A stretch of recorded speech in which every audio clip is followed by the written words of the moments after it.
This episode on Tony McLovin Games, I'm going to go through the power specifics for soft modding.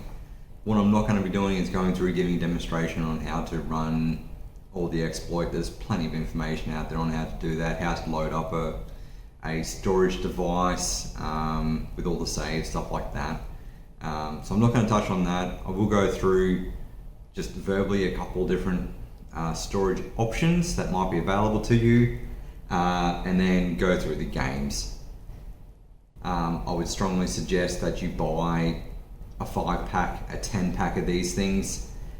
They can be a little unreliable. Either they're just straight up will not be able to be formatted by Windows or even be formatted by the Xbox. They just straight up just don't work. A good option that's becoming more available amongst some of the modding or the modders that supplied stuff to the community is one of these USB adapters. This one is from Nemesis. This is his little USB adapter. I know he's done a new revision with rounded corners, so that way it's a little bit easier to insert. I think he also sells these with his mod chips as well.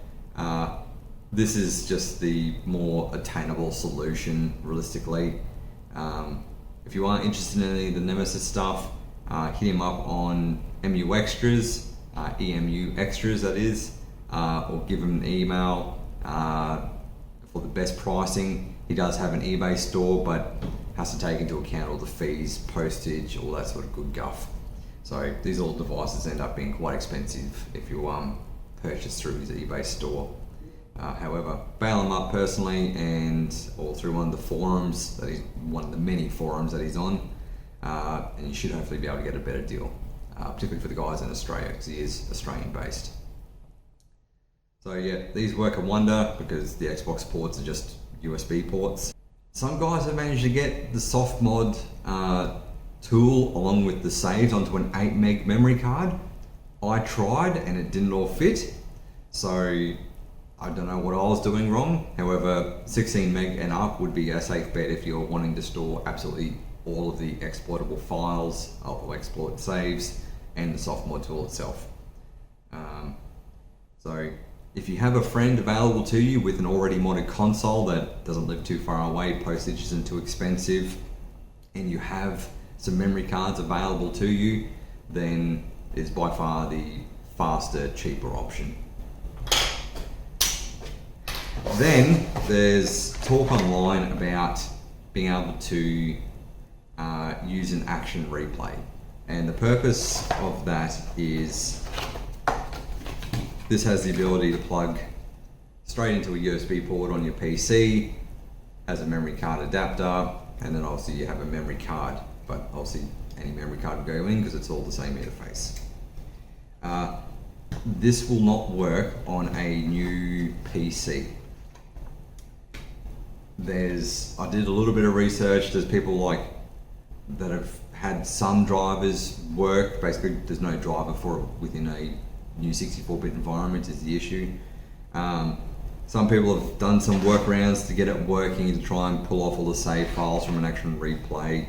However, if you've got an old Alpha 1 or 2 PC, or you do generally have an old XP PC laying around, or you're a bit of a whiz with a VM, then there's potential that you can still use this, boot up the drivers, and then transfer your save files like that. However, if you are thinking that you're going to be able to do this straight off the bat with a new modern PC, it's probably going to end in failure.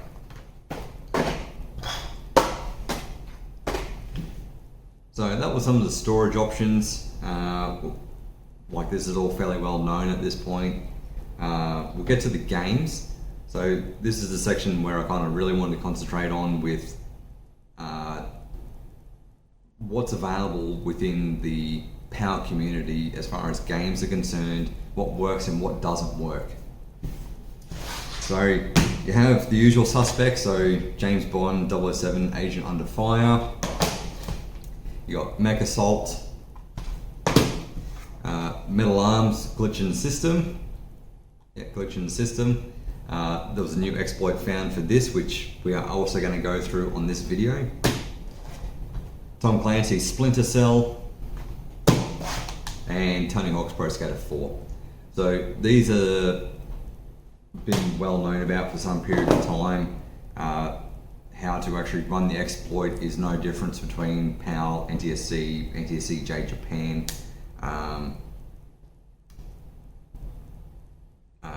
But yeah, some of the versions of the games is typically where you can come undone. So I just wanted to shed some light in this realm.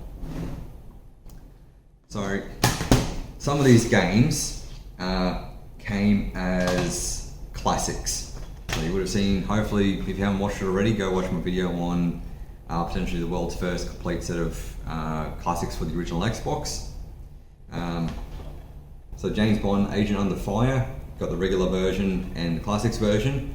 Both of these will work. I did go through and test all of these prior to doing the video. I won't go through it. If you want to know how the exploit works for these games, go check out one of the other many videos online. There's no need to put more noise out there. So classics, regular version, no issues. Mech Assault. Now, in Australia, there are two versions of this game. See if you can quickly identify what they are. Yep. So one is the non-online version and one is the online version. We're also going to give a demonstration of what happens if you have the wrong disk or the non-exploitable disk. So that way you can just see what happens. Now be aware that there is a non-online disk.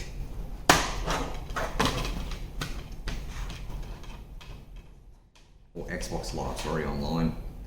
And this is the live disk. So it has the live banner on it.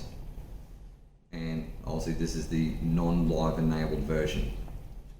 So be careful if you are wanting to purchase a copy for the first time.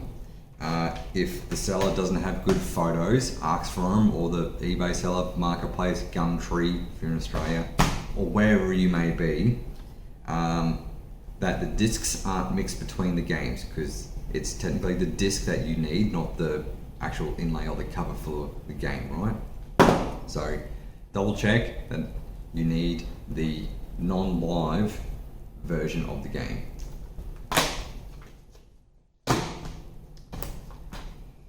Metal Arms, that's the only version available in PAL.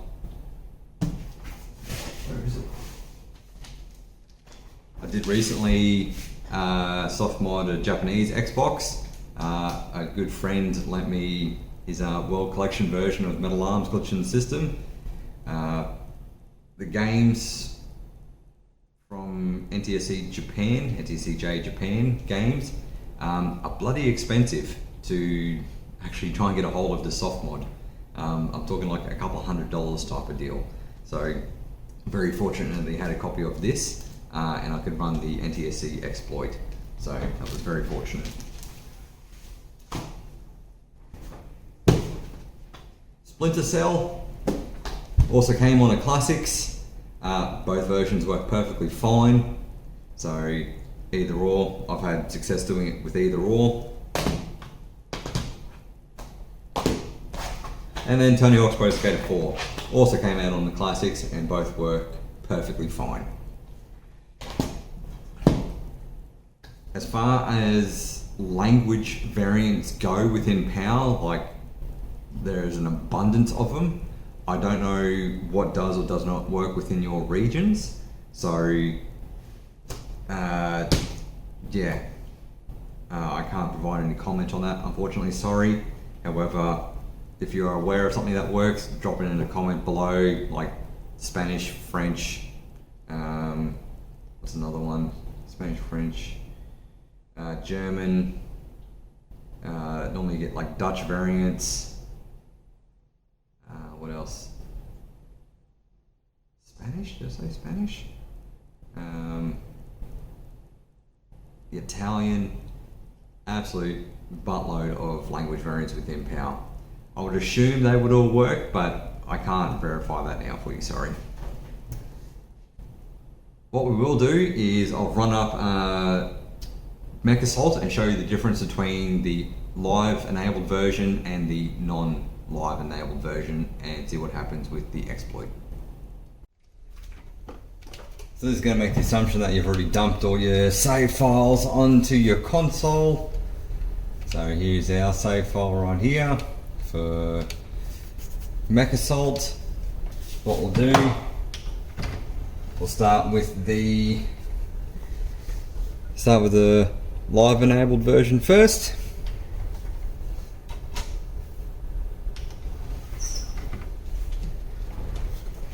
Just so you can see what happens when it does try to run the exploit. Basically it'll fail. Nothing drastic is going to happen to your system. It's not going to brick it. Alright.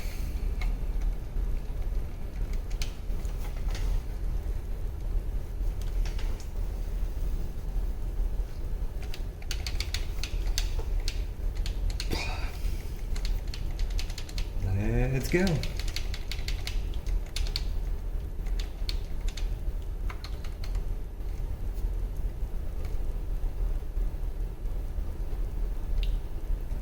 Campaign, run Linux.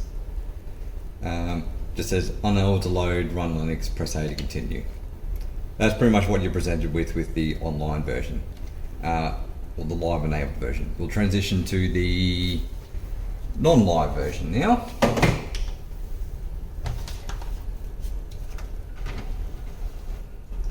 So that was the live version. Non-live version.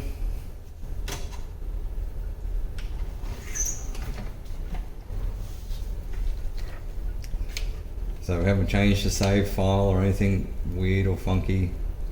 There's two of those in there now. That's interesting.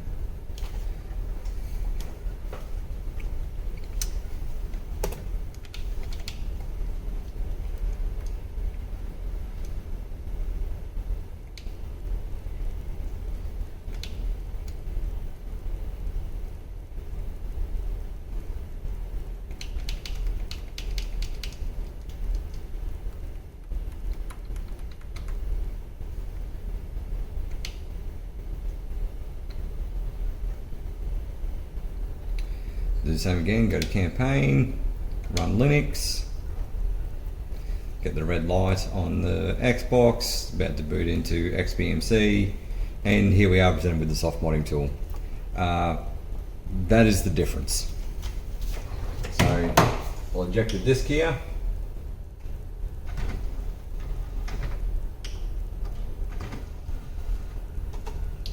And non-live enabled version.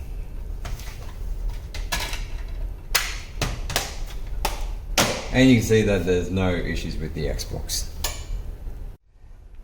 Alright, so we're going to run through the Metal Arms glitch here. So, going to go to memory. Going to make sure that we have both of our save files present for Metal Arms and then the actual soft modding tool from Rocky 5. Alright, we'll get the game loaded up.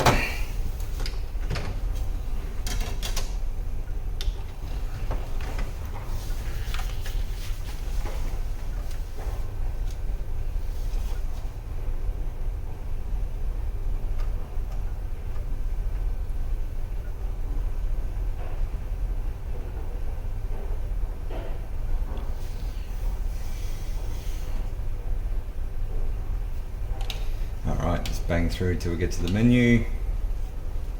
Alright, so we want to go down to multiplayer, press A to join. We want to choose the profile that ends in HN. So seeing as we have two save files, there'll be two available. We want the one ending in Hotel November. Press A to accept, A to proceed. Press A here, press A to accept, and the game will load.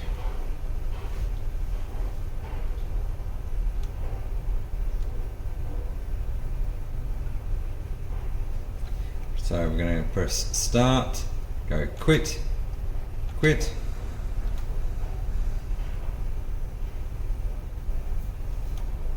A to continue.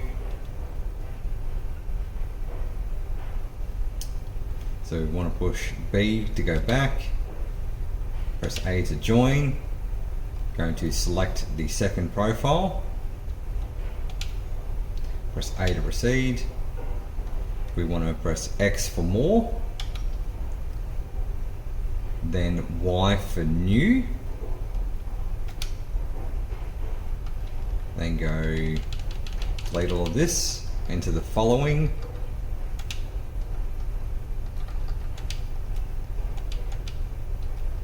Doesn't particularly matter which order you push the buttons here, just get it done.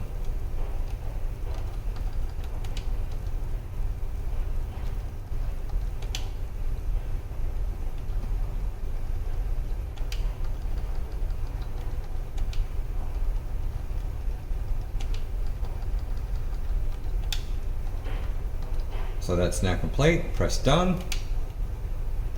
We want to accept. Saving profile. The profile will cause an error, so we want to press B for back. Press back again. We want to press A for play, then A to accept.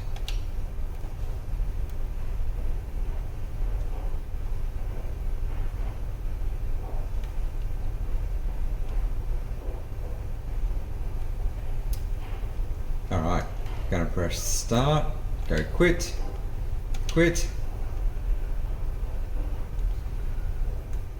All going well, it should boot into the soft modding tool and you're good to go. I did just try this before with the controller in port 2, it did not like it. So I believe you must have a controller connected to port 1. So just if it fails, keep that in mind. Likewise, make sure you put on the region specific saves for the game that you're utilizing. Alright, that's all for the Metal Arms exploit. Okay, well, hope that has helped. If you are in a PAL territory and you're looking to start your original Xbox modding journey, you've got some games sitting on the shelf that you weren't too sure if there was any use for them, have a look. I will throw some pricing up on the screen now just so you can have a look at to see. I've only used eBay pricing between Australia and UK. eBay mileage will vary depending on the country or the region that you're in. So if you're looking for a super cheap way of getting a mod done, pick the cheapest game, try and get a friend with a modded console, dump the save files to that onto a memory card, and that will save you a lot of fluffing about. Yeah, just hopefully some good useful information. I know a lot of this stuff's normally NTSC centric with regards to modding. Again, running the exploits are no different depending on what region you're in. But hopefully that sheds some light on the types of games that you can use anyway. If you liked this video, chuck us a thumbs up. If you disliked it, you do you. Yeah, until next time, you legends, I'll see you in the next video. Bye for now.